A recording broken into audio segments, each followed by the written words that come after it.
Young guy? No.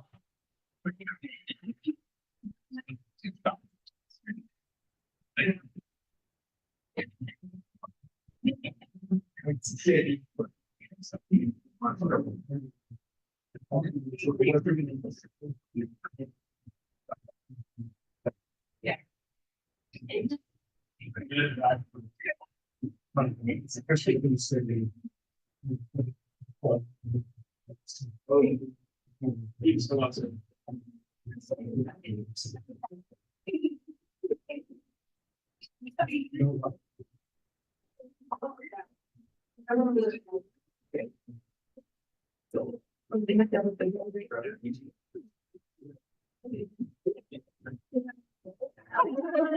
I'm not.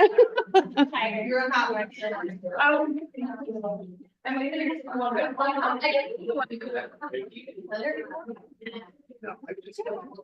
Right now, because I realized my.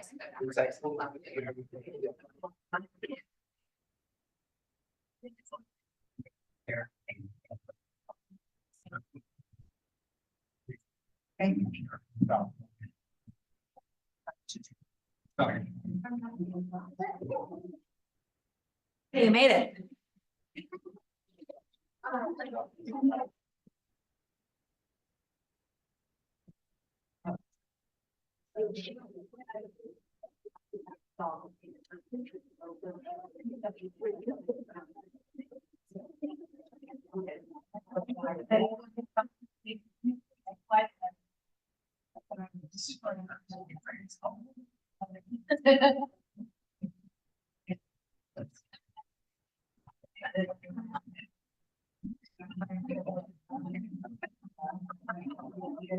It might feel good for me.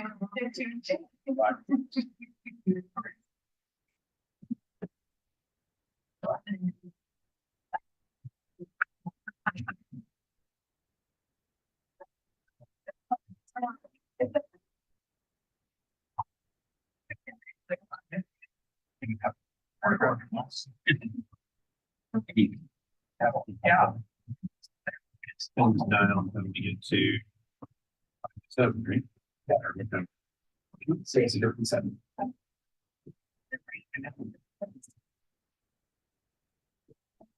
Perfect. Okay.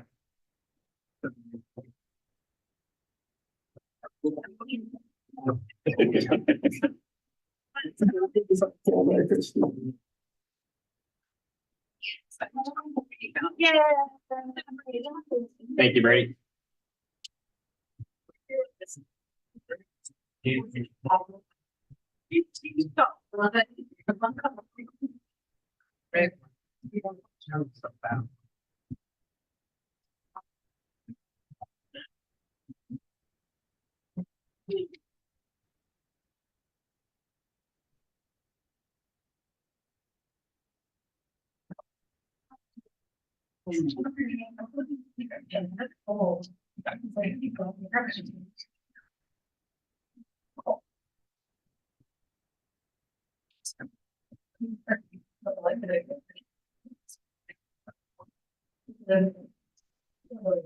I'll be fine.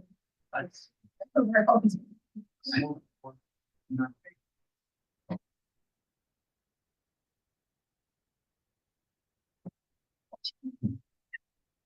should apply.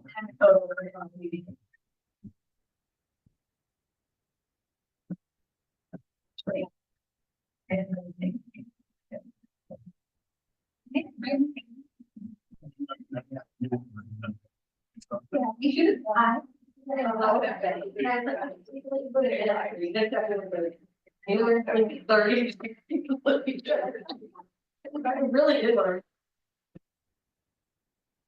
Whatever. I didn't know I had it anymore.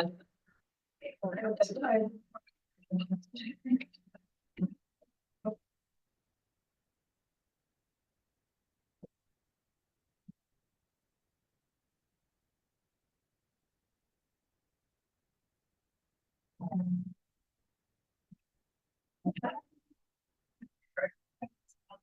Brady. Brady. You have your head count for me? I do have a good start. I'm working to go.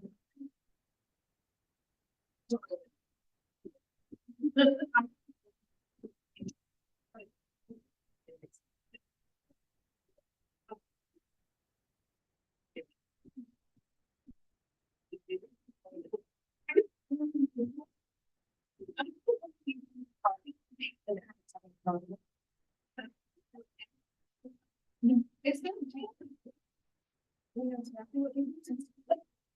Yeah. When you're up there. That's fine.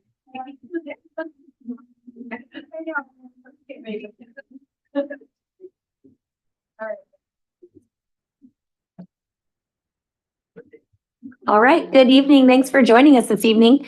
We are going to go ahead and call this meeting to order. I don't knock stuff over here. Please rise and join us in saying the Pledge of Allegiance.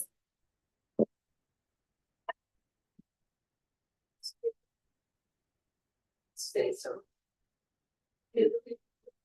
States. Indivisible with liberty.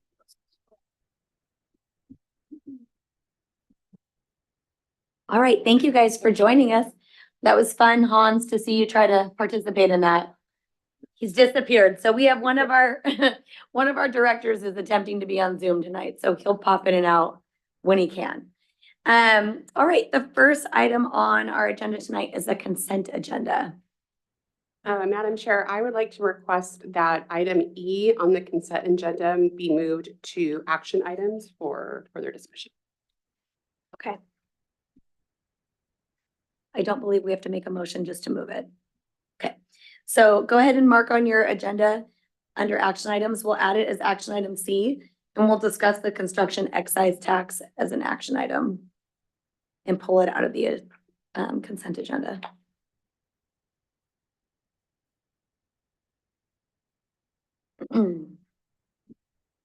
Okay, with that change in place, is there a motion to adopt the consent agenda?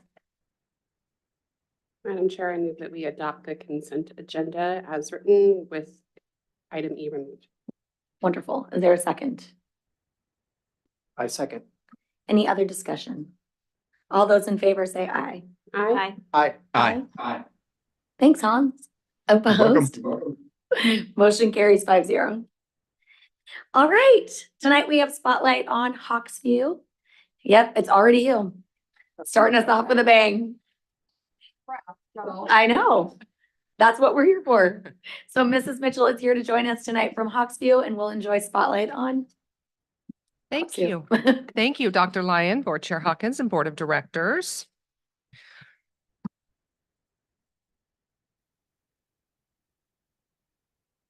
Perfect.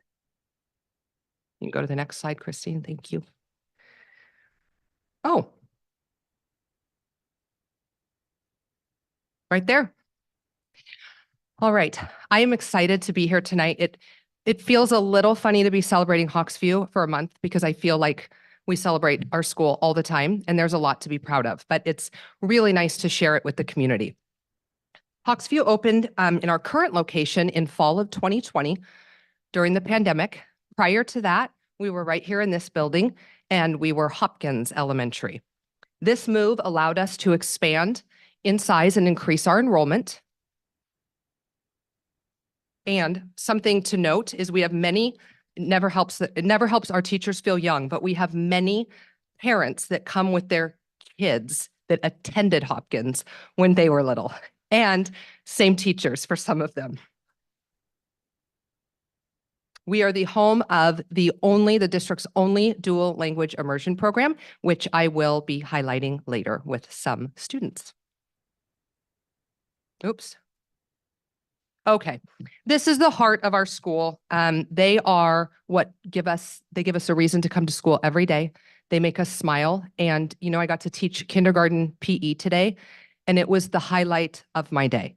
They always find a way to put a smile on our face and ground us in the work that we do. We are currently at 470 students. We have 21 classrooms in grades pre-K through 5. Some student achievements that are worth highlighting is that every year, led by Mrs. Conrad, we do a canned food drive where we raise food and toys this year for community members that are in need. This year was our largest drive ever, with students and families donating over 7,000 items. Not only do we do the collection as a school, but our 5th graders and staff members work to collect, sort, count, deliver, and then they go to the Elks Lodge and they box all of the items for the families in the community. So it's a pretty special event that they are proud to be part of, and they have for a couple decades now. We have an ambassador program for our 5th grade students called the Helpful Hawks, and this is something that students look forward to. It is seeing every morning 5th graders walk kindergartners and 1st graders to class and give them high fives and hugs as they start their day. They get to take on leadership opportunities in our school. They help with field day. And anytime we have any sort of activity where we could use additional support, these are the 5th grade leaders that we lean on. And so we have that opportunity for them. Twice during their 5th grade year, we have 2 sets of Helpful Hawks. Our Hawksview, we had a district chess club tournament this year, and Hawksview took 1st place, which was pretty exciting. And it was exciting to bring that back. It hasn't been, we haven't been able to do that since COVID. We have additional enrichment opportunities such as OBOB, the Spelling Bee, and winter and summer reading challenges.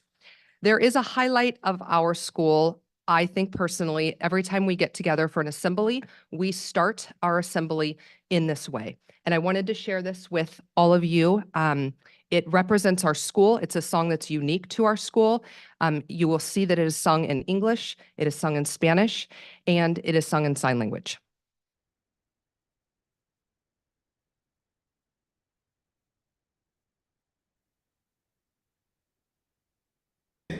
Mrs. Haldinger is going to lead us through Always Be Alive.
our hope was to have several of our kids and our wonderful music teacher here tonight, but there is a district choir concert, and I want to acknowledge that many of our kids are there tonight. I'm sure just doing an outstanding job, but I was happy to share that with you. It is something that means a lot to all of us at Hawksview.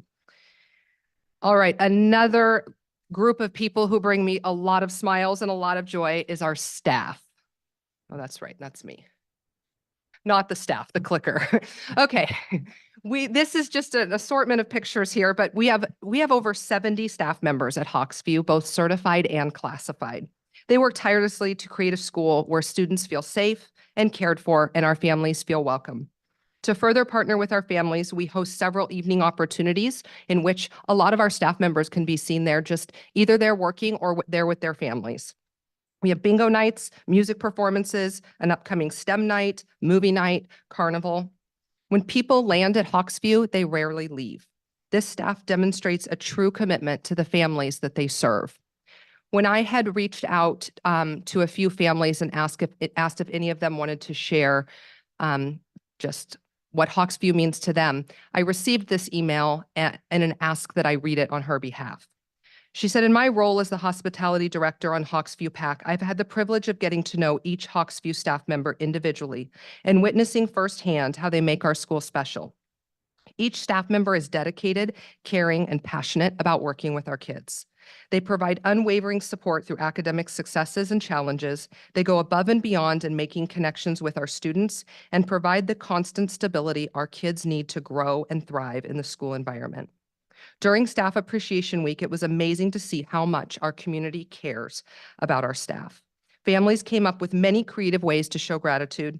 Students shared what makes every single staff member feel special, and community businesses gave them treats to support our educators. It is evident that these are wonderful humans, and I am always amazed to learn how this group of people can spread themselves out to be so important to so many. It is truly magical to see the impact on our exceptional staff and the impact they have on our students and building community.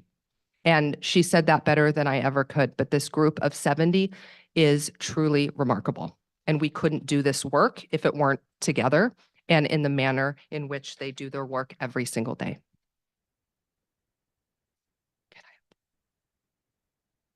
Just wanted to share some programs. Many are similar to what our other elementary schools offer.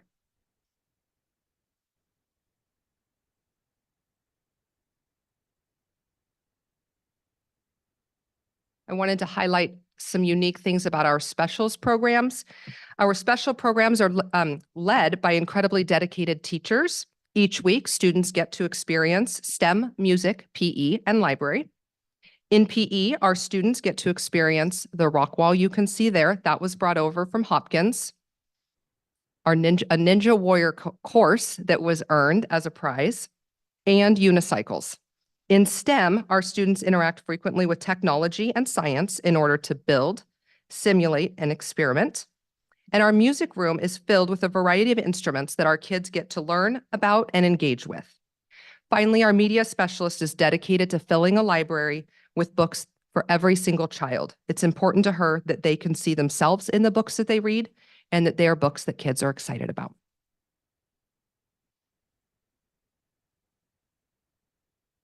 I would like to highlight the unique program that we get to host in our building, which is the Dual Language Immersion Program. And this is a program that was important to me to highlight tonight because it is not a program that the community gets to see very often, but it's one that I think is very special. And I'm really proud of the work the DLI community is doing to grow the program.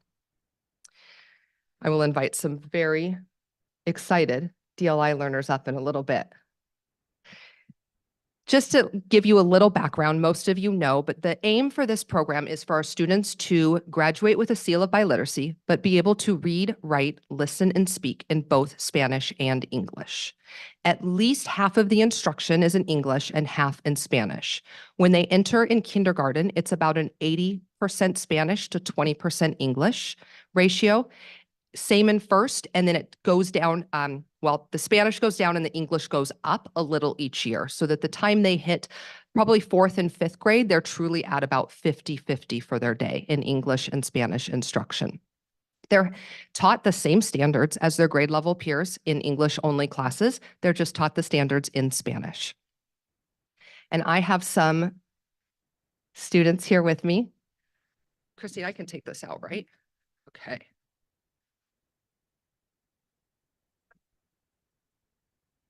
I'm missing one. Oh, he's coming. Come on, you guys come over here. We wanted to share with you, I thought this activity will, Camila, you want to come here? Oh, bless you. You all right, buddy?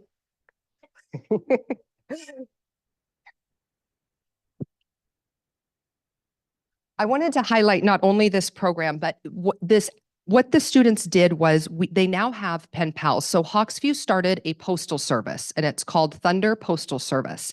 And through this, they read and write letters to a buddy in the school. And our DLI classes read and write to one another. So kinder wrote to second, or you're not a kinder, but you wrote to, what grade did you write to? First and third. I went to third. Yeah, first and third with second and kinder. And they write the letters in Spanish and they read, obviously they will be reading them to you. So I wanted to share, these are the letters from their buddies, but I think it highlights their literacy skills in the language. Who wants to start? Not you. Okay, do you want to start? Okay, this is Balam. Balam, yo soy Tanuk. Me gusta tu carta. Tengo dos hermanos pequeños. Tengo 8 años. Mi hermano tiene 5 años. Mi mamá tiene 39 años. Mi papá tiene 43 años. Me gusta panqueques. You want to stay up here? Or do you want to go back? You want to go. Okay, this is Poppy. And Poppy, will you tell them what grade you're in? I'm in 2nd grade. Querida Poppy, mi nombre es Carly. Tengo 6 años. Mi comida favorita es pizza. ¿Cuál es tu comida favorita? Sinceramente, Carly. And this was from a what grade? From kindergarten. A kindergartner. Thank you. High five. This is Michaela. I'm in 3rd grade. Hola, me llamo Levi. Tengo 6 años y estoy en 1er grado. Me gustan los perros y perezosos, koalas y pandas. ¿Y a ti qué te gusta? Espero conocer más sobre ti. Con cariño, Levi. Okay, you're up. This one wants to be a singer when she grows up, right? And so this is great practice. Hola, me llamo Luna. Tengo 7 años y estoy en 1er grado. Me gusta el parque. ¿Y a ti qué le gusta? Espero conocer más sobre ti. Con cariño, Luna. You did it. You were nervous. I want to give them just one more round of applause. I know this is really hard to speak in front of adults. Guys.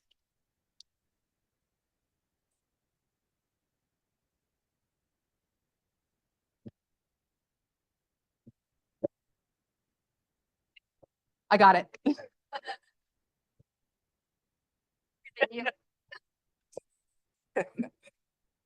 Okay.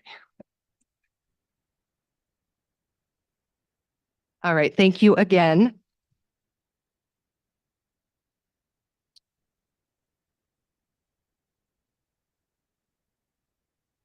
All right, the next group of people that bring a lot of joy to Hawksview is our pack. When I thought about tonight and celebrating Hawksview, the staff and the students are hands down the highlights of Hawksview. But we couldn't do this work without our pack. And it's really hard to put into words how much the partnership between the Hawksview pack and our school means to me as the building principal and means to our staff. I've never seen anything like their dedication and their commitment to serving all kids.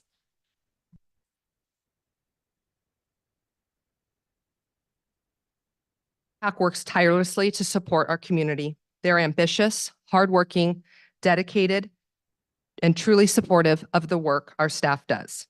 In addition to the many events that they help our school host, they fund teacher grants, they run after-school enrichment programs, they bring art literacy to our classrooms, they support school beautification projects, they help with additional field trips, they spoil our staff during Appreciation Week, and so much more.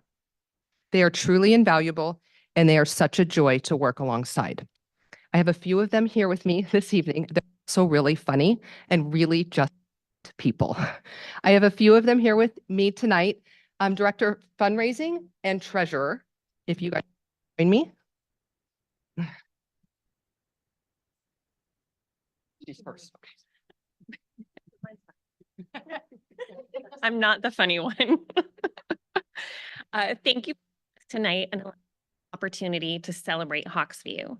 My name is Julie Loffer, and my family moved to Sherwood in 2021, which is when both of my children started attending Hawksview. The community we found there was beyond words. We immediately felt like we belonged at the school. I had been nervous about my kids transitioning to a new school, fresh off of the COVID closures. But thanks to the Hawksview community, that transition was smoother than I could have ever imagined. The teachers are obviously outstanding, but what it stood out to me even more was the amazing support staff and leadership at the school. It made me want to become more involved and active in the Hawksview community.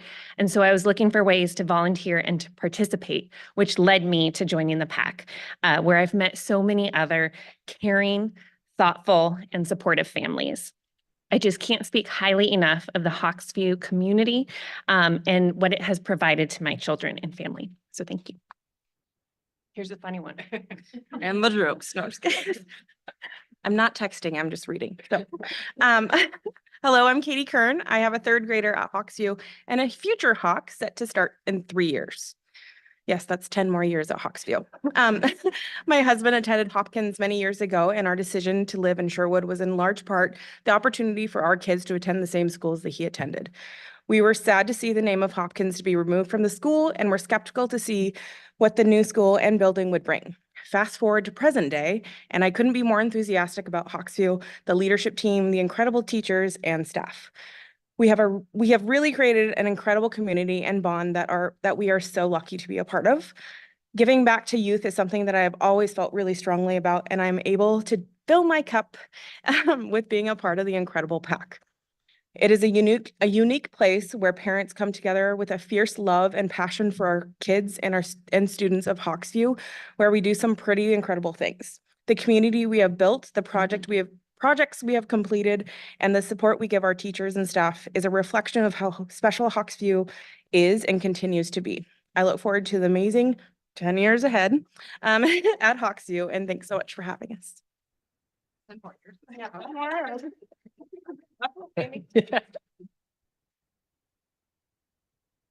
That's the end of the Hawksview presentation. I want to thank you for this opportunity. I want to thank you to all of those who joined me, especially our students who I know that this was difficult for. You did a great job. I'm really proud of the work that is happening at Hawksview and the work I know that we will continue to do. And I also have to pause and say thank you. The passing of the levy allowed for us to maintain so many of the programs that we love and that we have become accustomed to having in our building. So thank you to the community for that.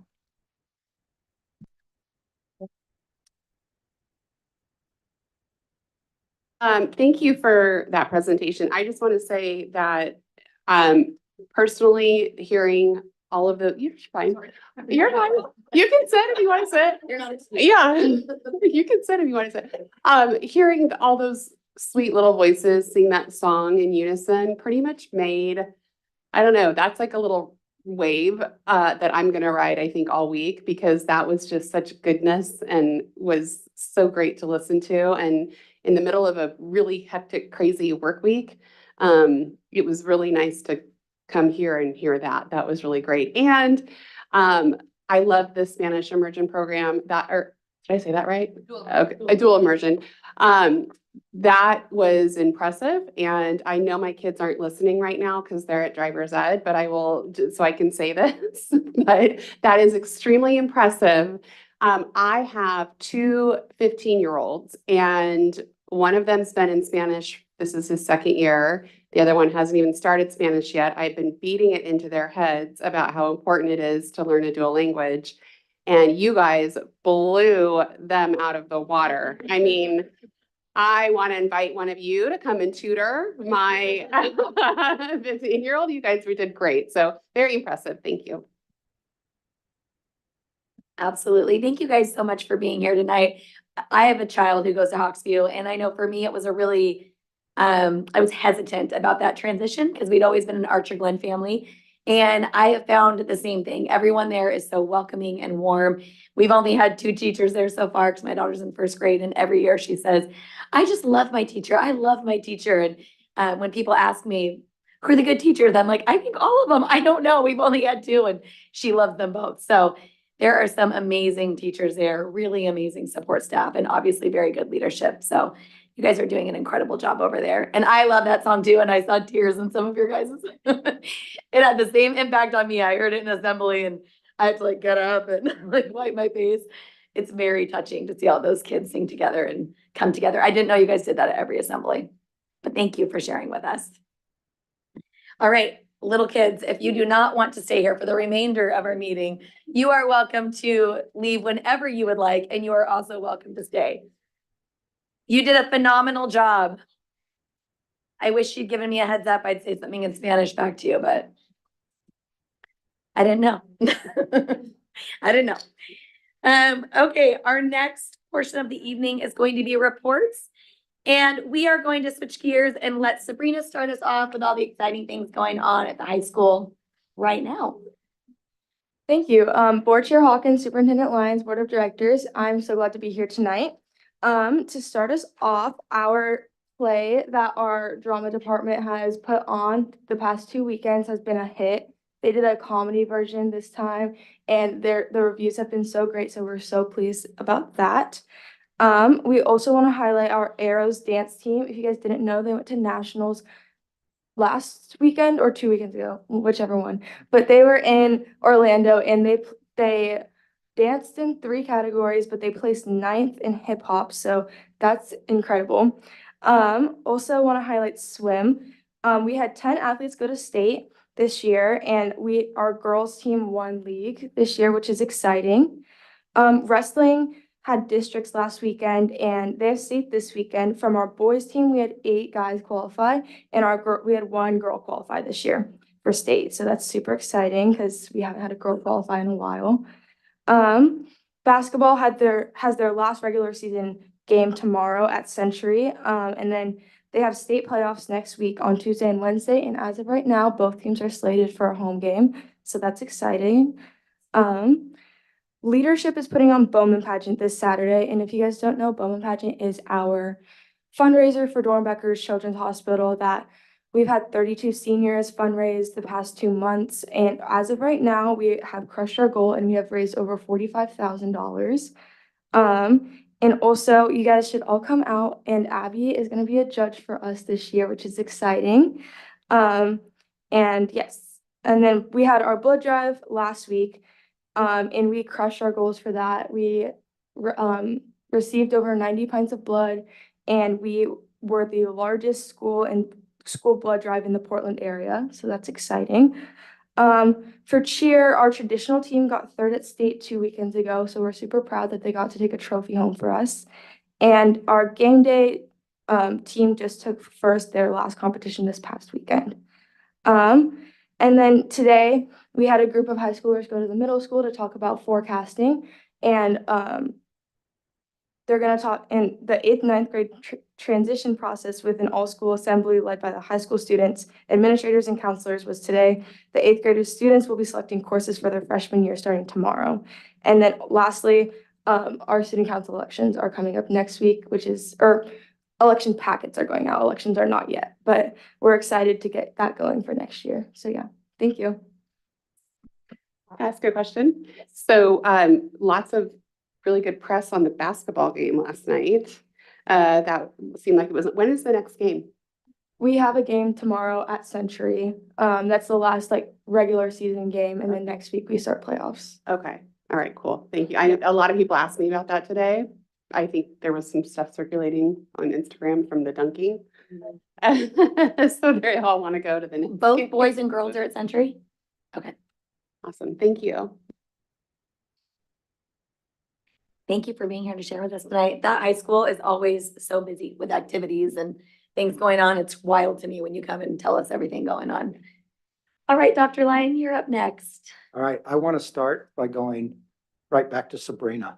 It has been an incredible joy this year to watch the girls' basketball team that is full of seniors, including Sabrina, have just a fantastic year.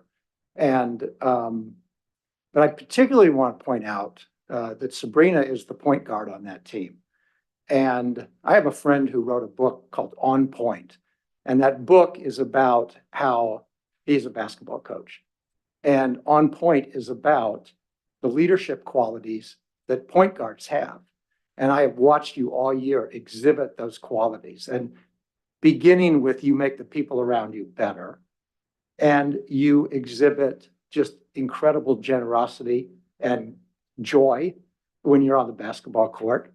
And you're just so intelligent. And I see it from a basketball perspective, but I also see it in a person. So I want to congratulate you and your teammates on a phenomenal year. And it's just been such a pleasure to watch the joy that you all have night in and night out. And whatever happens, the playoffs is going to happen, but you have had a terrific year. And it's because you are leading them as the point guard.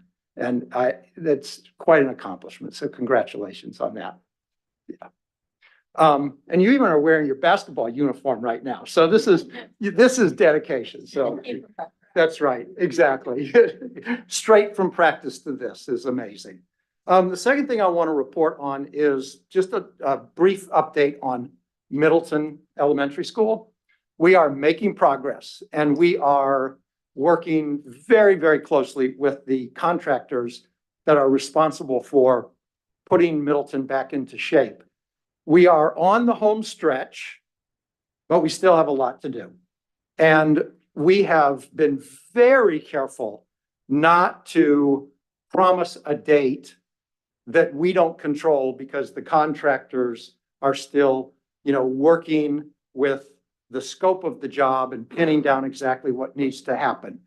We feel like we are on the home stretch and we know a couple of things. We know that parents and faculty at Middleton are anxious to get back into their rooms, and we have a great appreciation for that. And we have a full team out there working that's got a good plan. Jim, our operations officer, is out there every day, and there is a conversation with the work that's being done at Middleton taking place every 6 hours, every day, around, through the weekends. So we're still not exactly able to provide a date to move back, but we are very much dialed into that work schedule and hoping to announce fairly quickly when we plan to make the transition of the kids at Ridges back over to Middleton, which is really important. Even though the kids are having fun at Ridges and they think the food's better, it's the same food. And they love their celebrity status. We know that we need to get them home and we need to get them back just as quickly as we can. And we are on the pathway to do that. So that's the Middleton update. The third thing I have to say this evening is that I do need to make an announcement that is very thought out and kind of, involves a lot of moving pieces. But I have come to the conclusion that the time is right for the Sherwood School District at the end of this year to begin a process that starts pretty quick to find and select their new superintendent. And when I came here, it was in a time of turbulence, so to speak. And the agenda was, let's see if we can stabilize things. Well, the first thing to be stabilized was the discovery that we had a big financial hole. And so things got worse before they got better. And what we learned along the way is how remarkable Sherwood is and what capacity this community has and the school district has to pull together. And that was really probably the finest example in my career of seeing a community and a school district point at something and say, we need that because we want these opportunities to continue for our DLI children and for our girls' basketball program and everything in between. So we got after it. This community did that. And we've had a great year this year, barring the ice storm. The ice storm threw a little wrinkle in it, but we're dealing with that. And so the time is always been looked at as when is it right for Sherwood to go get their real long-term next generation leader.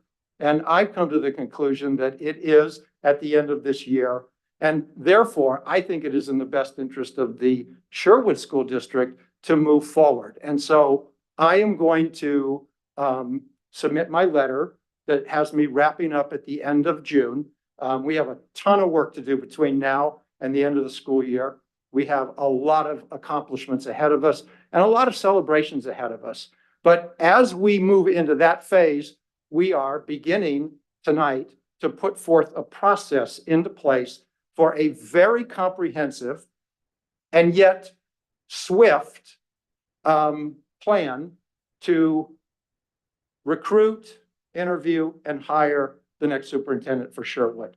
And I will be working very closely with the school board and the community. There will be multiple points of interaction for the community to be involved in this. The board, this is the most important thing they do, bar none, as a board member, is to hire the superintendent of the school district. In fact, it's the only employee that they hire.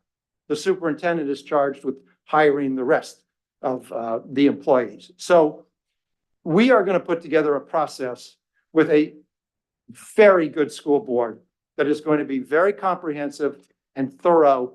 And this job will attract top candidates because this is an extraordinary school district. So I'll be part of that. I'm excited about it. It is very bittersweet to me. This has been a phenomenal experience. And, you know, being a Bowman does get in your blood, and it's in my blood. And so we will not let the work stop, not a beat. And of course, in the future, next year, into the summer, I will be providing any mentoring services that are asked of me for the person that is selected by the school board. So I just wanted to get that announcement out there. I've notified the administration team, and later this evening, I'll put out an email to all staff just talking about that. So thank you. Thank you. It is a very bittersweet announcement because I know that we have all just loved working with Dr. Lyon. And I know that you will continue to work your heart out for the next 4 months. And I know that he will be in stride with us the entire time while we look for another superintendent. And so I take great comfort in that. Your leadership has been amazing. I know it will be nothing different in this entire process. But with that being said, we do need to have some proposals submitted to us quickly so that we can select a firm to move forward with. And so I'm going to ask Gary and Steve to please get moving on that and get us some proposals as soon as possible. In fact, with that being said, I'm going to ask Christine if she can please add a meeting to our schedule for next Wednesday so that we can review the submitted proposals. And we'll do our best to work through them and see what agency makes the most sense and is going to do the best search and hopefully bring about the best candidate for us. One thing I do want to highlight, just because we're in a board meeting, it's very formal. So in our policies, code CBB, it does talk about the recruitment and appointment of the superintendent. And I won't read the entire thing, but as Dr. Lyon said, it really is the most important job that we will do. And so I want to make sure everybody understands exactly what that is.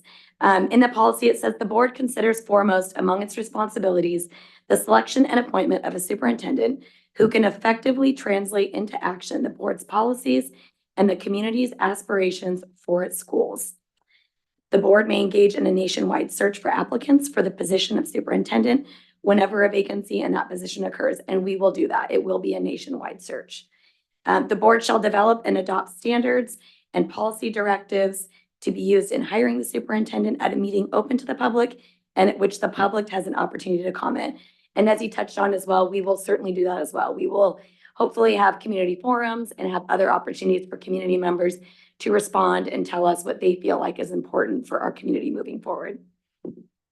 The board may hire consultants to assist in screening candidates and to encourage the filing of applications by professional educators who meet the qualifications. Final selection, however, will rest with the board after a thorough consideration of qualified applicants.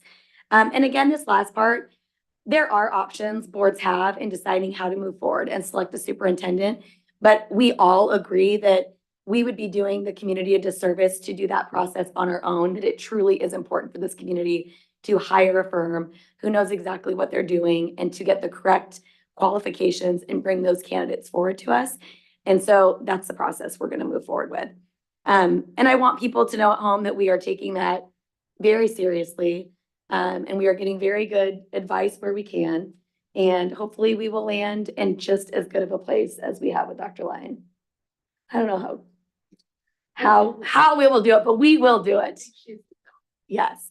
And he promises to come back because in fact, it's not really my turn to report, but it's kind of a big deal if you weren't at the Sip and Spell. But Dr. Lyon actually won the spelling bee after being the first person out the year prior. Redemption. It was very much redemption. And he has said, regardless of this announcement, he absolutely plans to be spelling next year and hopes to win. So he will most certainly be back at least for the spelling bee. And I'm going to hold him accountable.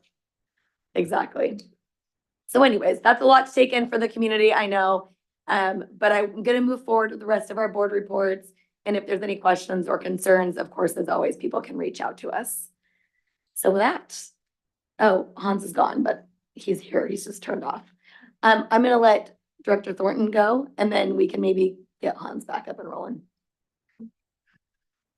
Thank you, Abby. I don't have a lot to report, but I do wanted to say just a couple of things. I mean, Jeremy, I worked with you in Hillsborough in the sense that you were the superintendent when I was a teacher there. And then now here in Sherwood, so 2 districts.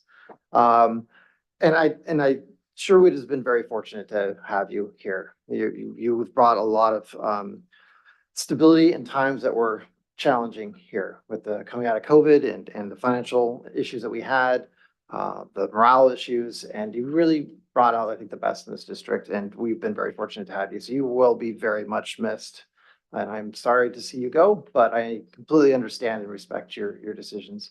But with that, I guess I really don't have a lot to report. We have a lot of work to do, obviously, and so we'll be seeing each other a lot these next few weeks. So I'll leave it there.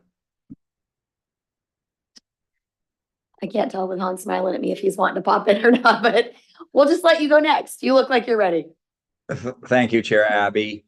I share Matt's same thoughts about Dr. Lyon. We've conversed and worked together, and I won't bore everyone, but at the time that he appeared, his leadership, his culture, his civility was exemplary, and it balanced our community. I think every member of the community, if they reflect back, will realize that. So we will be working to move forward on a positive foot, and we're totally capable of doing that. The Sip and Spell is serious business. I'm coming after him next year, although I can't spell. So I'm going to try. And on a serious note, I'm still learning, but I was honored to be asked on the diploma committee. And it's fascinating. Sounds boring, but it really is. And Adam Mitchell has a historical perspective and a leadership perspective at the high school on that and that particular topic that's really delightful. So I'm going to finish up with that with Marlene, and that will be coming our way for the board in the next couple months, the diploma committee. So that's it. All right, thank you. Go ahead, Miss Harmony. Well, I'm in denial right now. I've known Jeremy for almost 20 years. And when he was a superintendent at Hillsborough and working with you closely at OSAA. And when I found out that you were taking the interim position, I thought, we're fine. Like instantly, we're gonna be totally fine. And those expectations have been met throughout this whole process, me coming onto the board and then you working through this financial crisis with clarity and leadership that we all craved and needed, and it was very much appreciated. And we're gonna have some big shoes to fill for sure, but we're gonna do it, and we're gonna have him helping to the extent that he can every step of the way. And you're gonna be missed for sure. Yeah. And then on top of that, just staff appreciation was last week. So I appreciate all of you. And I hope that I hope that your PACs and your students and everyone got to show you how much that they appreciate you, and that you felt loved by the community in 1 week. So thank you. I will follow up to Harmony's staff appreciation. 1 week isn't enough to express appreciation to all of you and all of you that are listening. We're very grateful to all of you for all that you do and your passion for serving kids and just helping make Sherwood a better place through everything that you do for the kids that live here. So thank you. Second note, I'm really proud of the work that's going on at the high school with regards to the upcoming career fair that's happening in April. I think that's such a strong and wonderful thing to do for the students there. And I know that they're hard at work at that. I'm very passionate about that as well. And so I've been looking forward to getting updates on that. And I know that the community will as well as to what the plan is for kids to be able to attend that. So thank you to everybody involved at the high school that is working so hard on that. And then I'll end with,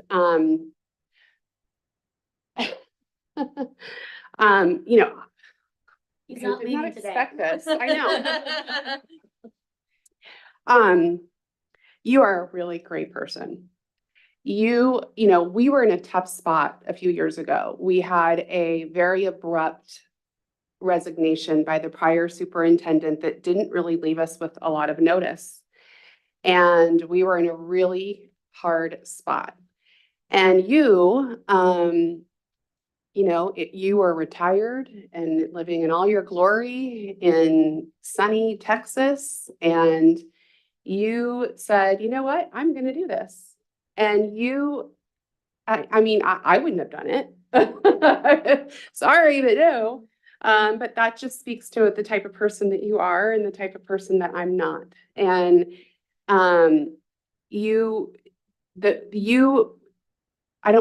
the word saving us is a lot, but you stepping into that role as quickly as you did and just getting after it as quickly as you did.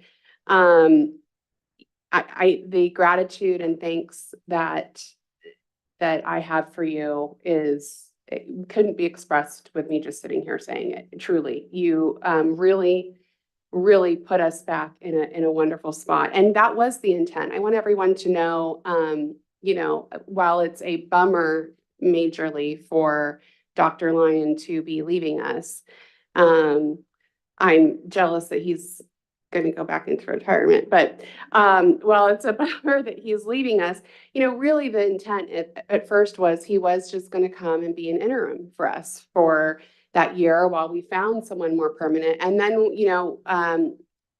the response to him with the staff and the community was so obvious that it just made sense to have him stay a little while longer and help us really get that foothold back that we needed, that stability that this district needed.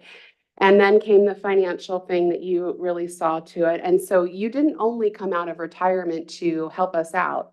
You came out of retirement into a total show, I didn't say it, but, and you really helped us through it. And we're grateful. We are grateful to you and for all that you do and for the example that you've set for us to look for in the next superintendent. Saying that they have big shoes to fill is a total understatement. I've already got a list of your qualities that I'm ready to pass along. And so I'm blabbering on, I'll stop. But thank you for all that you've done. Thank you.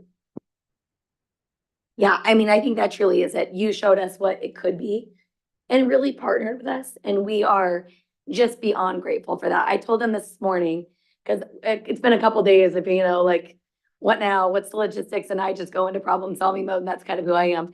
But this morning I woke up and I was like, okay, I'm in mourning. I was like, this sucks. But I'm like, we do have to get through the next 4 months, and not just get through it. We have to really thrive through it. We have to do all the work that's already here really, really, really well. And we have to do the work of finding someone who's willing to come in and do the job as well as you were doing it and hopefully stay longer. So it's a big job. So we thought we were snoozing this year away a little bit, and now we're not. We're back at it. But we will do it. And just like you said, it was meant to be temporary, and we'll find a good permanent person to be here for the next several years. Absolutely. And we'll cry about this in the next couple of months. Just as a joke, I did have somebody ask me yesterday, so how's everything going on the school board? Everything? And I said, no joke. I said, oh, it's great. It's quiet. It's just enjoyable. It's just, all this. And literally, it was maybe 30 minutes later that I got a phone call from you. Yes. So I told her explicitly that I blame her for jinxing it, and that I will be blaming her throughout this entire process. And but yeah, so don't say that stuff out loud. I know. Similarly, I also told him I had a teacher this weekend talking about how great he was and how much they appreciated his visibility. And I said, isn't it great that we have him here for at least one more year? Because I didn't know. And that teacher's probably at home being like, what a liar she was to me. But I did not know, and it has been great. So we will continue to move forward with that. And like I said, we'll be sappy later, but we'll get to the business of the district. So let's do it. We actually have no public comments tonight. So we do have one, but it's not pertaining to the agenda. So we'll save it for the end. But we don't have our whole public comment section that we normally would need to get to. And I know sometimes that messes up Christine with technology. Nope, we're good. Okay. So we are going to go ahead and move into the information and discussion part of the evening. And Gary Bennett and Matt Kaufman are going to join us for the riveting 2022-2023 audit review. Fortunately, I don't have any. Please take it easy on us. We see you guys, it's PTSD. And he did his job really well. So, good evening, Board of Directors, Superintendent Lyon. So speaking of we've spoken a little bit about the financial crisis just in the last few minutes here. One of the things we put in place coming out of the crisis was a fiscal accountability committee, and that committee plays a few different roles in being another set of eyes and ears and people who do a deeper analysis of the district's financial situation than had happened in the past. And this was part of our plan, one of the steps that we feel is key to preventing what happened before from happening again. That's what we're trying to do. So we had our first meeting on January 10th. We met with an auditor. We reviewed the audit. We live streamed the meeting, so anyone who really wanted to watch it could watch it. It's on YouTube, so anybody who still wants to watch it can still go back and watch it. And we do think that's important, so people can see if they ever want to go back and look at what we discussed, it's there for the record. I want to thank Chair Hawkins, as well as Derek Thomas and Matt Kaufman for being on that committee. It's an extra level of work and service that requires some dedication and some time, and we really appreciate it. And Matt Kaufman, who has agreed to chair the committee, has put together, along with the input of the committee, this report to summarize what we learned going through the audit and the annual financial report review. So I'll turn it over to Matt. And Matt, thanks again for your willingness to serve and your leadership on this. We really appreciate it. Thank you so much. So this is a new presentation from a new committee that is really, the goal is to provide a little more rigorous review of, oh, sorry, hit the wrong button, of this document right here, which is our annual financial report, which is issued annually. But this document is 70, I think it's 71 pages. And if you flip through each of those pages, there are more numbers on each one of them than you're gonna care to review. And so even though the district is issuing this report, it can be hard for people to digest and to get a feel for fiscal accountability in the district. So the goal of this meeting with the auditor, as well as the goal of this presentation here, is just to let people know that we are going through things rigorously. We are meeting with the auditor and hearing about any questions or concerns that they might have, and then we're trying to distill it down and report it back to the community. So if there are any other questions, people can feel free to ask. So in that spirit, as we go, there's some technical language in here. So if anyone has a question as I'm walking through this report, please feel free to jump in, and I'm happy to discuss it in detail. So we met with the auditor in January after they were wrapping up their audit opinion around our financial report.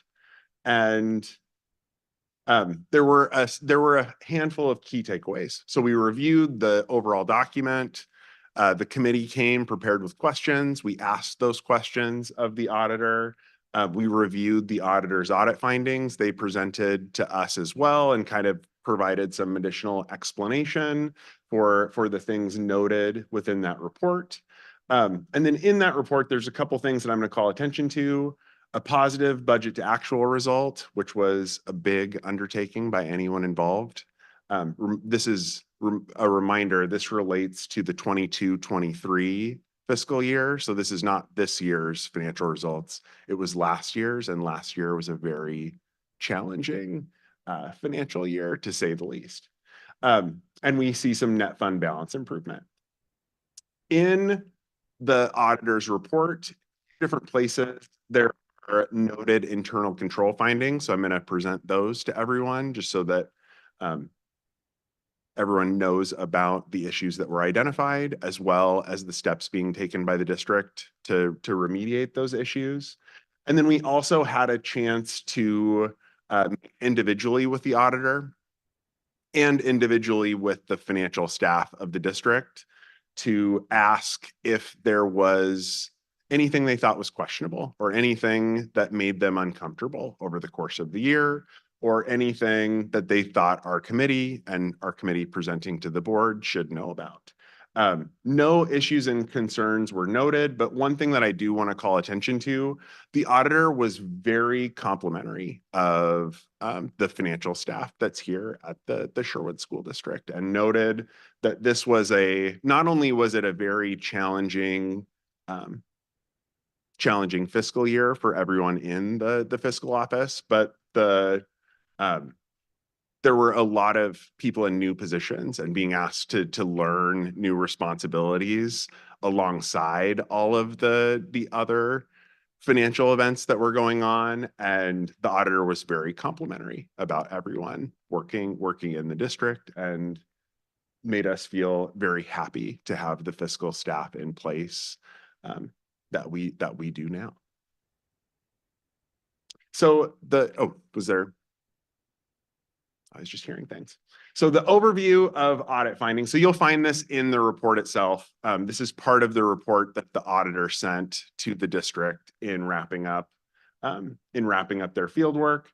They have an audit opinion letter, which is an unmodified opinion. So the financial statements materially represent the financial position of the district as of the dates presented. They also audited according to state minimum standards. Those are the Oregon specific requirements, and found a few control exceptions that we're going to talk about. They did the federal single audit, where they review all of the federal grants that the Sherwood School District receives and found no issues of non-compliance or no question costs, which is great news because we could potentially have to pay back costs that were used in non-compliant or questionable ways. So that was great news. And then in the management letter, they noted a material and 2 significant deficiencies that we will also talk about in detail. So this is the total summary from the auditor. And a lot of that is it's technical language, but we're going to walk through each one of these just to make sure everyone feels comfortable with how we wrapped up into 23 and how we are pivoting into 23-24.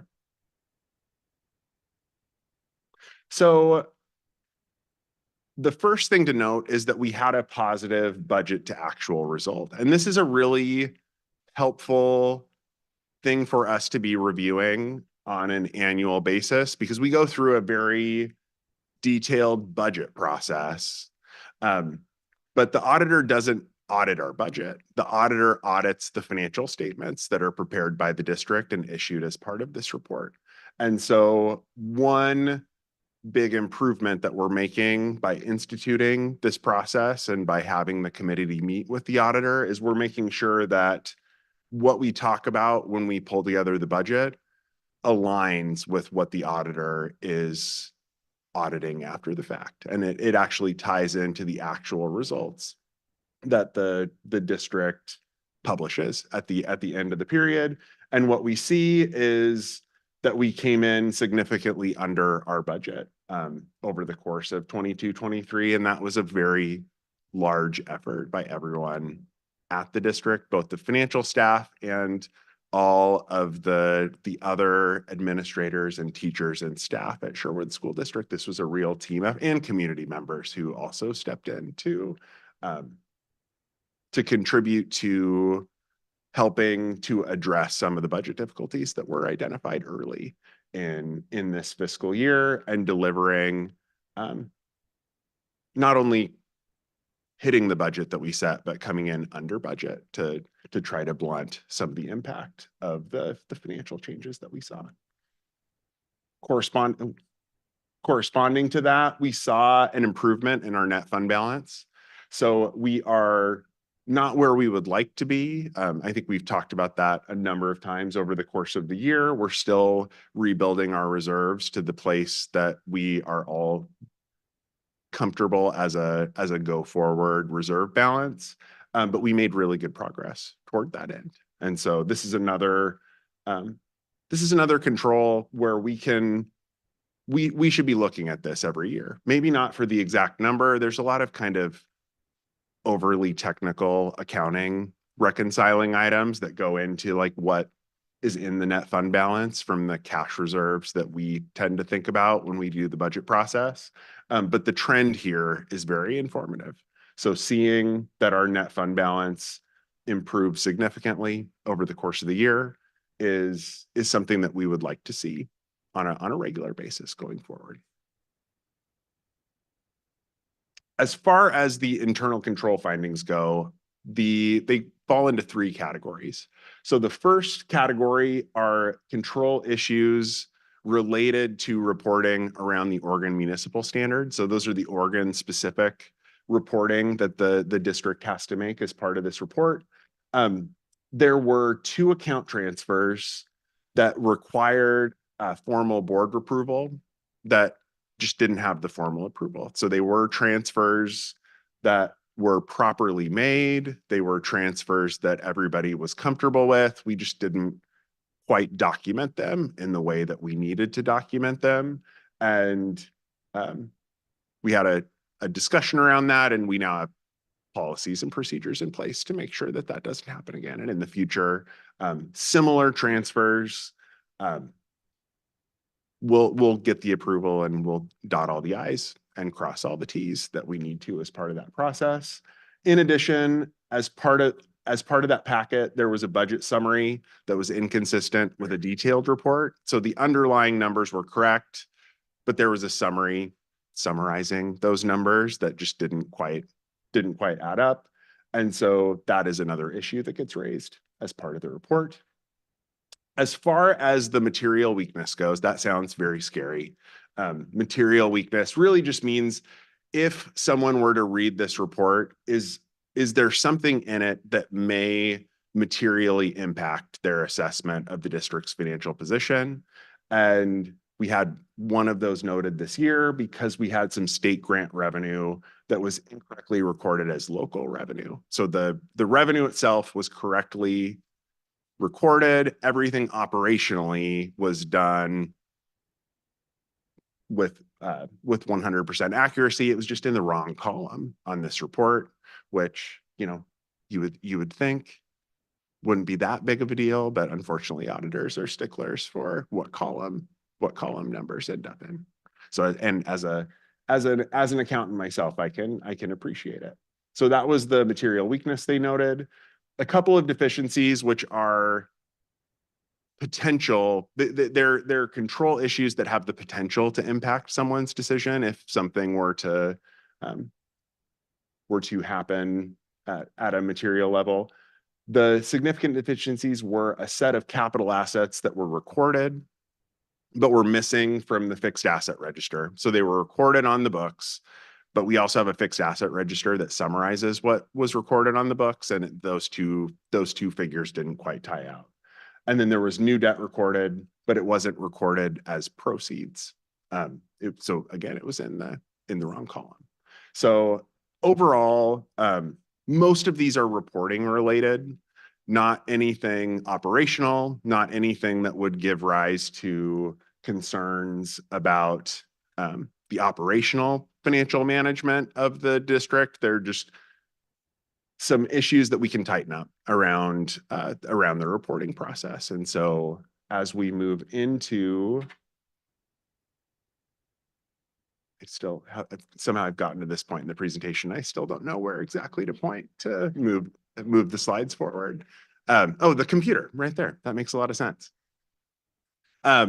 So as we look forward to 22, 24 or 23, 24, the main things that we want to be focused on is, number one, we think these control issues have all been remediated, which is auditor for all of we now have processes in place that are going to prevent these things from happening again. So when we go through the audit and fiscal review process in the following year, we would expect these to not show up. And if they do show up again, then maybe we come back and talk about them with a little more scrutiny. But we're confident from the discussion that we had as a committee, both with the auditor and with the finance staff, that we have good controls. We have remediated the issues that were identified and feel confident moving forward. Alongside that, there is some report reconciliation around the reporting process that we can improve in 22, 23. And toward that end, I do want to call out that there's a really intense finance staff workload in 22, 23, and it's understandable that, you know, there were some summaries that maybe didn't match up to an underlying accounting system. We also had a lot of new staff and staff learning new responsibilities in 2022, 23 on top of that increased workload. And so a lot of this is very understandable, but we just want to make sure going forward that we don't see it again.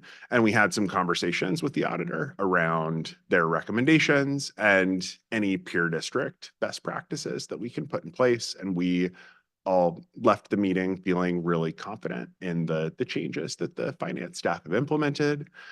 And finally, bond levy proceeds there were no bond levy proceeds in 22, 23, which is the period covered by this report.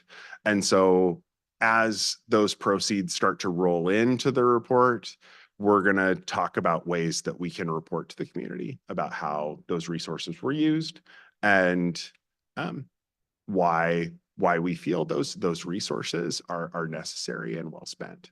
So those are additional plans and reports that we plan to make to the community going forward. Any questions?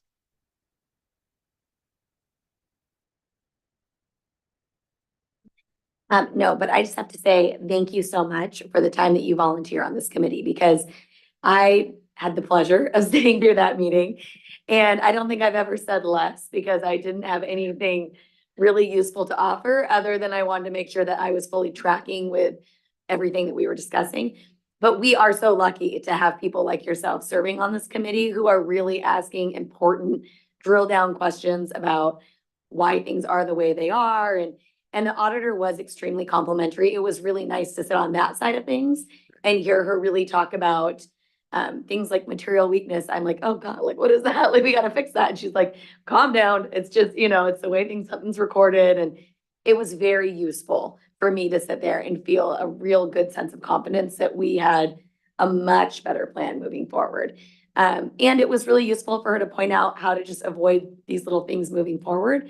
And I felt really good when I left that we had a plan in place. So thank you for your time. And then one last thing that I should mention to Yeah. the community, the auditor was also really complimentary to the board and to the administration for putting this process in place. This is not, or the auditor said, this is not something that most districts do. And so it's not something that we should have been doing that we weren't doing. This is us going above and beyond to make sure that the community feels confident in financial management at the district going forward. Absolutely. But I think it has great value add. So I'm glad that we are doing this moving forward. Does anybody else have any questions? Any other questions? Thank you so much for your time and for your presentation. All right. Mr. Bennett is going to rejoin us at the podium with another announcement. Thank you. So I do want to just comment quickly on the audit situation. Yes. And although auditor and Matt and the team, sort of downplayed some of these things, I did not, and I'm taking them very seriously, and we will fix them, and they will not rear their heads again. I just want everybody to know that. And some of these were minor errors. We had authority for those transfers. We just didn't communicate them to the auditor. In fact, I brought too many transfers to you, and I brought some that I didn't need to, and she told me you don't need to do that. So it wasn't the transparency that was the issue, with some of the documentation and communicating with them, and some of those errors, but they will not happen again, and we will clean that up. So I just wanted to make that statement, and thanks again, Matt, for doing that detailed dive for us. Okay, speaking of budget, we have a budget committee vacancy. Tina Brannon recently resigned from the budget committee. I just want to thank her for her many years of service to the district. I knew her through the Sherwood Education Foundation several years ago when I was on that board. And but her resignation leaves position 5 open. I believe we'll post that position tomorrow. And we would like to appoint a new member at the March 20th board meeting. There will also be a fiscal update, either in a work session or the regular session of that meeting. And so that will be a good opportunity for whatever candidates come, they can participate in that and be brought up to speed as much as possible. So that's an information only item. I just want to make the board aware that that was a place in the community, and anybody out there who's interested in serving on the budget committee. And I'm sure a lot of people who tuned in for this audit presentation are anxious to get on the budget committee. So hopefully they'll sign up and turn in an application.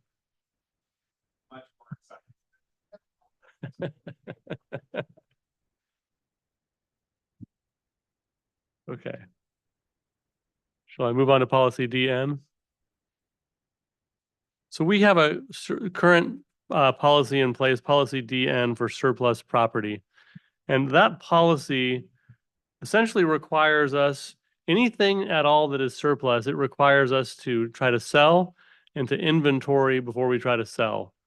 And that has proven quite cumbersome. In fact, when we regularly clean out schools for things that accumulate, we get a lot of different stuff, and it all ends up getting hauled to the teaching and learning department, where they comb through it, inventory it, put it up for sale. No one wants to buy it, and then they dispose of it.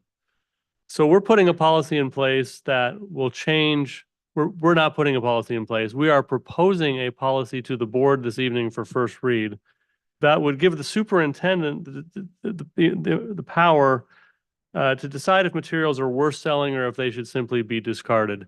For the record, we want to sell all of the things of value we can, because it means we get more books and things for our students. So in teaching and learning department, anything of value we want to sell, add that right into our curriculum funds and turn it back around. We are not talking about not selling stuff of value. We're just talking about not taking staff time and staff overtime that is a hard cost to the district. We're actually losing money on this policy by spending time on overtime to document and inventory and try to sell this stuff and then discarding of it. And so this policy is up for first read and we'll bring it back for vote for adoption at the March board meeting. Any questions on that policy? I just want to give a little context as to why. Sounds efficient and I like it. That's what we want. Yeah. We have been inefficient and we need to move to efficient. Okay, thank you. Just really quick, I just want to add, OSBA has reviewed the new proposed language as well to Oh. make sure that it complies with all the statutes. Thank you. That is important. Was in my notes and I totally missed it. That's important. Thank you, Christine. Hey, And they Gary, can I ask consider- one quick question? Yeah. Hey, reading this new proposed policy, I love it. There's some holes. I just wonder, is there, I'm thinking of get or gone, I mean, we still have to move this junk, so to speak, to a place to have the superintendent look at it and say, junk it.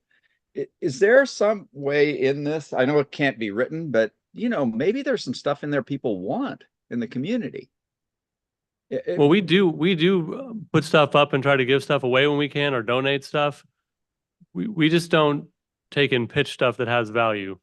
No, I understand that, but like, is there a place where the community member can look and say, oh, here's the yearly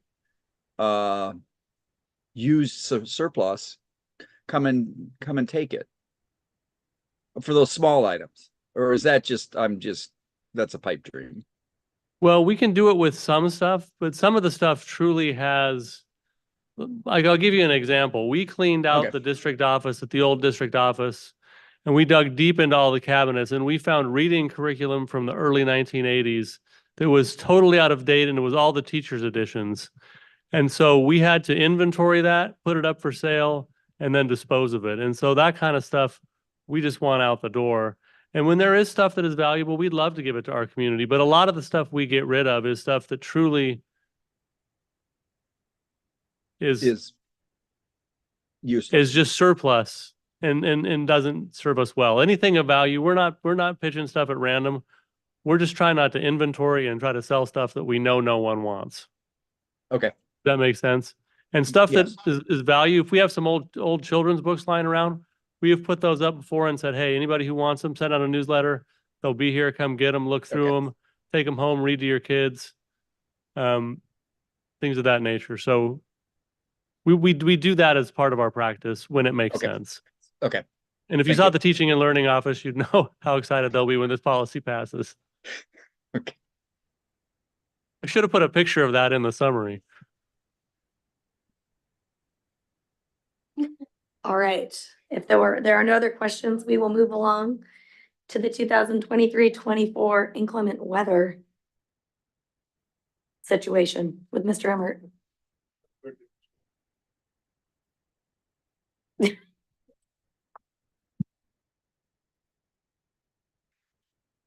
Good evening, Board Chair Hawken, Superintendent Lyon, Board of Directors.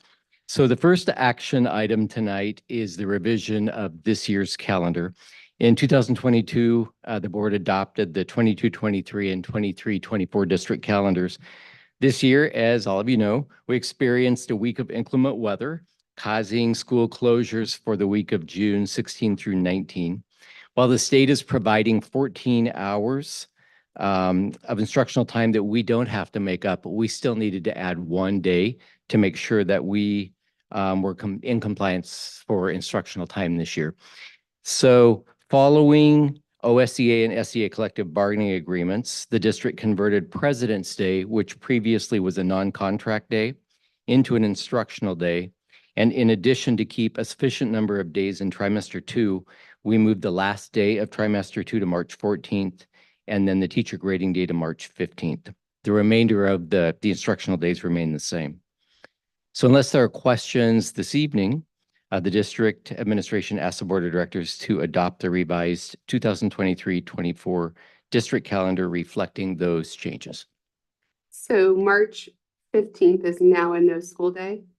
March 15th is now a teacher workday, Okay, and the 14th is the end of the grading period. okay. That's, okay, got it. Thank you. Are there any other questions? Nope. Is there a motion? I make a motion that we adopt the revised 2023-2024 calendar. Wonderful. Is there a second? Second. All those in favor say aye. Aye. Aye. Aye. Aye. Opposed? Motion carries 5-0. Harmony. Sorry, we're so fast. Slow down. All right. You stay put and take it away. All right. The second action item has to do with the 2024-25 and 25-26 district calendars.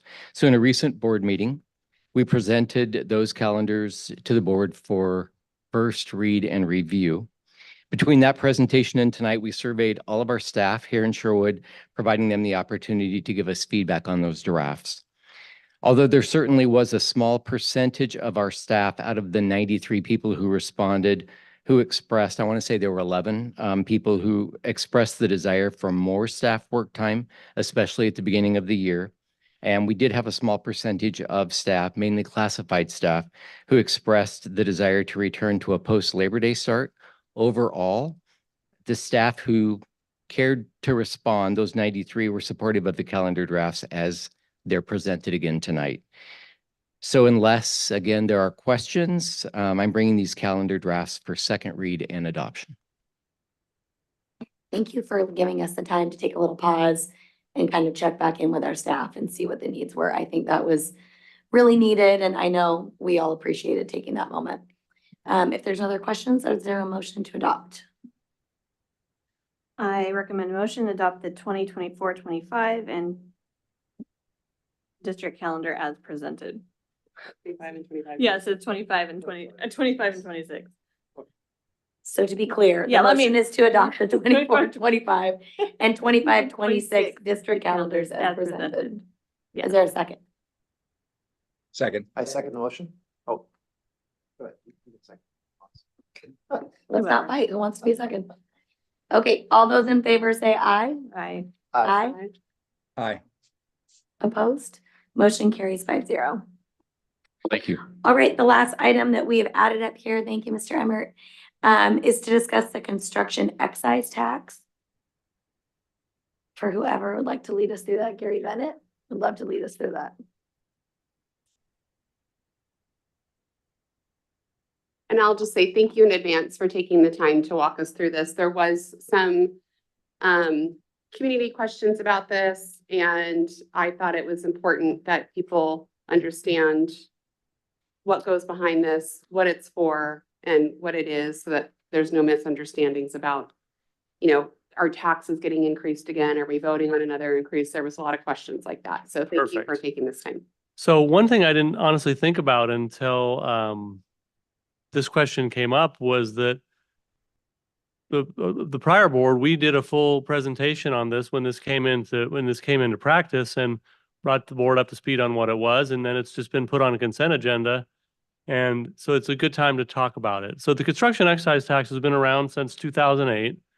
And the intent of this tax is to offset tax burdens on local schools by funding capital projects. And the tax is on new construction or new square footage. And the thought behind the tax from the legislature was that the developers, and to some extent consumers, because the tax is passed on to people who buy the homes, or part of it is at least, would help pay for the ever-increasing capital costs of buildings and schools. And when we passed the bond, for example, at the high school, one thing we clearly heard from the community was that we were building a new high school to accommodate new growth and continuous growth. And one thing we heard from the community was that they wanted the new people moving in to pay their fair share. So we even structured our bond payments to increase every year so that as the new people came in, the payment would stay, we thought, level. It's actually gone down by 80 cents per thousand. But we even structured the bond in a way to have the new folks moving into Sherwood pay their share. And so this tax is a way that raises important funds for the school district. It's only on new construction and new square footage. The cap on the taxes is increased each year by the Department of Revenue, and it's based on a construction cost index. I'm not familiar with the details of the index, but it's based on a construction cost index. This year, the cap on the tax moved from $1.56 per square foot to $1.63 per square foot, or for a 2,500 square foot house, that increase would be $175 in an increased tax based on this law. Just to put it in perspective, what we raise in this, in 22-23 school year, we raised about $812,000 in funds for capital with this. We're forecasting about $750 this year. Those are up from prior years as building is picked up. We are currently have used those funds to pay for bus replacement and maintenance vehicles and other capital costs. And this is just an important source of funding. We have no other source of funding from the state to pay for capital goods. The only other source we have is our bond funds, and those bond funds have a limited capacity to them and they're not renewing. Once the money's gone, they're gone. So that's the quick overview of the construction excise tax. I'd be happy to field any questions or take any comments or whatever you'd like to do going forward. Gary, just to be clear, and I think the clarity is what we're seeking here, is that any current residents, this is not any burden on a current resident.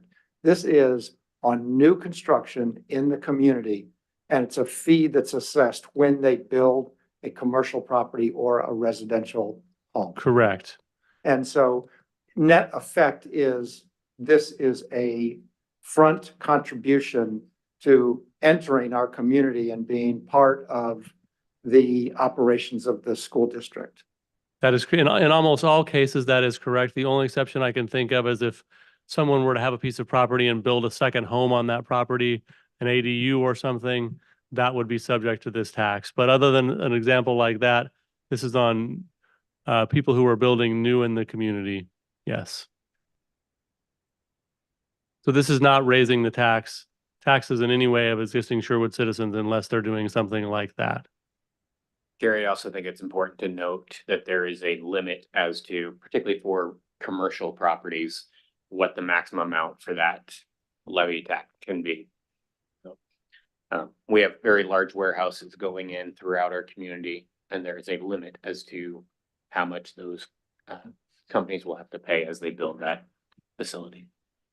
Yeah, and that limit goes from 39,000 to 40,800 under this. That's the maximum taxes somebody could pay on a commercial building under this law or under this tax provision. Thank you for that clarification. I'm not sure I understood the question exactly, so my apologies. No, I appreciate that clarification. This is one of those funny moments when you have to separate your, my aggravation is going to come through here. Where you have to separate how you personally feel about something and what is best for the district that you're serving, right? Or the position that you're in. And this is one of those moments for me. You know, I happen to, I work in the industry, and it's maddening for me to hear all of the, people are being priced out of their homes, or being priced out of being able to buy homes, being priced out of their homes with all of the taxes. And there's no question of whether or not these fees are passed along to the home buyer, essentially making homes less and less and less affordable, more and more impossible for people to get into homes. You know, we hear all this preaching about affordable housing, and housing is too expensive and people can't afford it. And yet the state is pushing all of this burden and all of this responsibility because of their completely inadequate lack of funding to schools onto the taxpayers. Because the builders aren't paying this, they're passing this on to the taxpayer.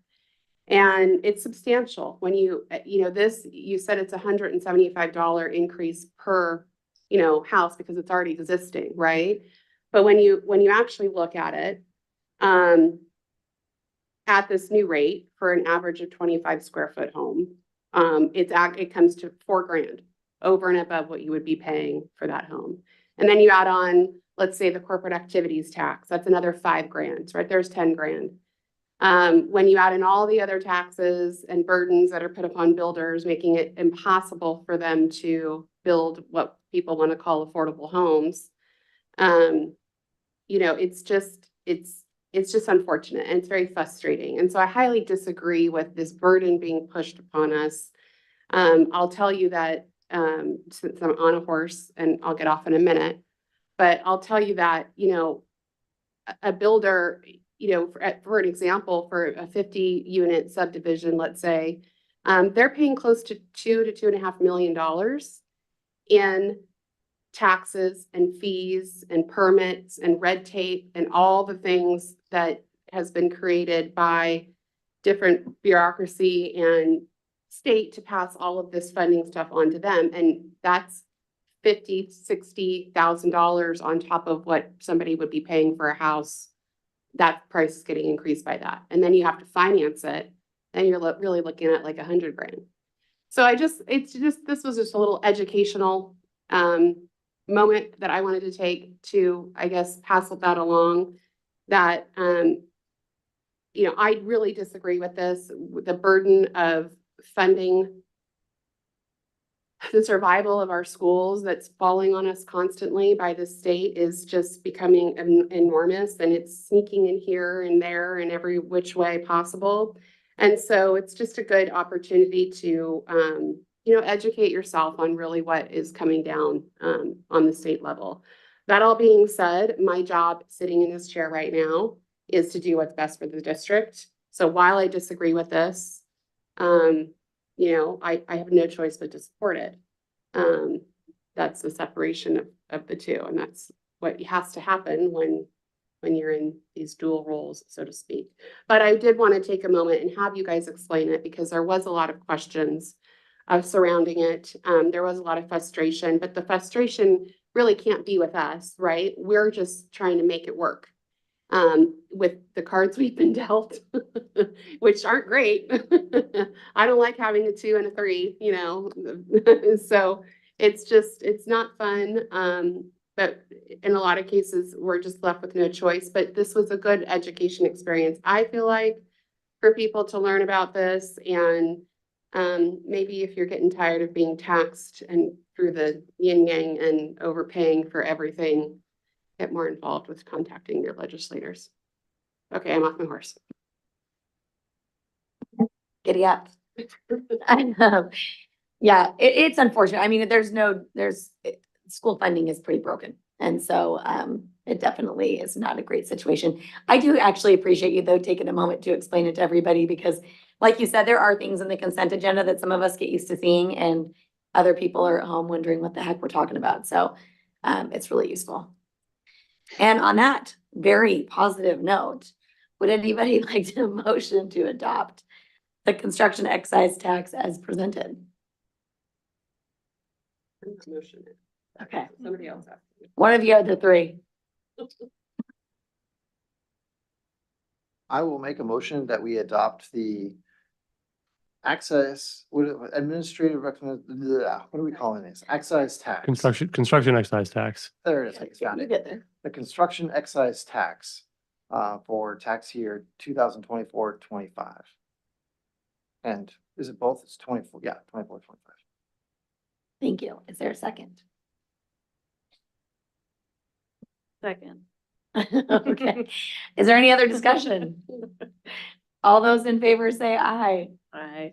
Aye. Aye. Hans, did you say something up there? Yeah, aye. Okay.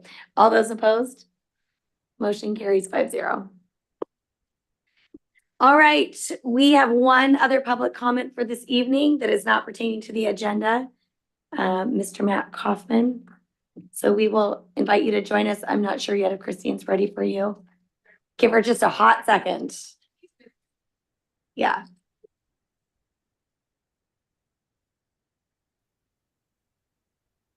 Thank you.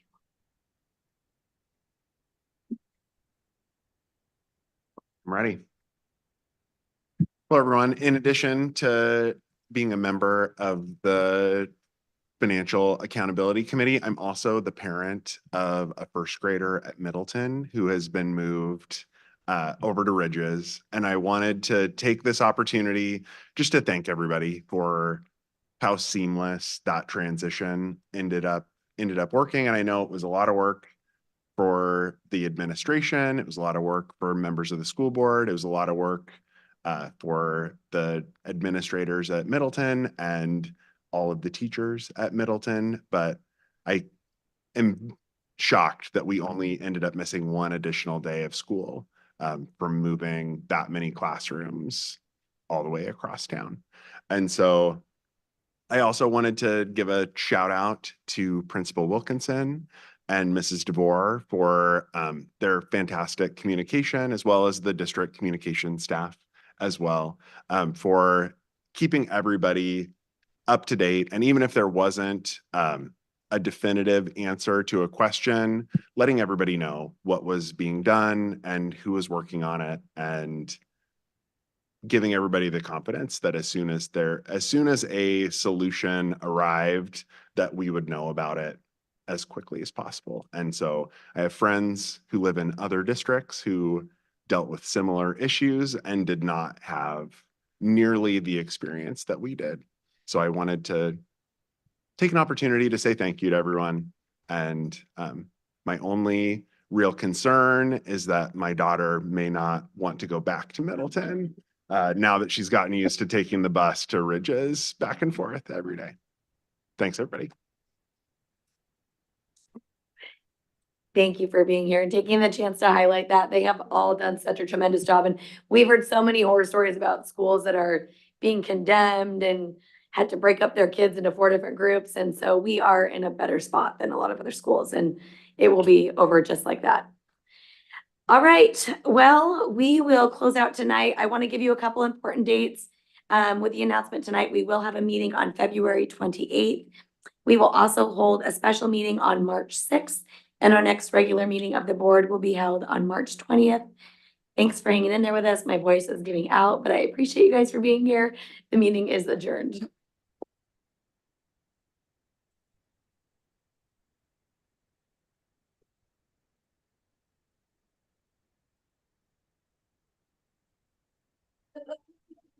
Thank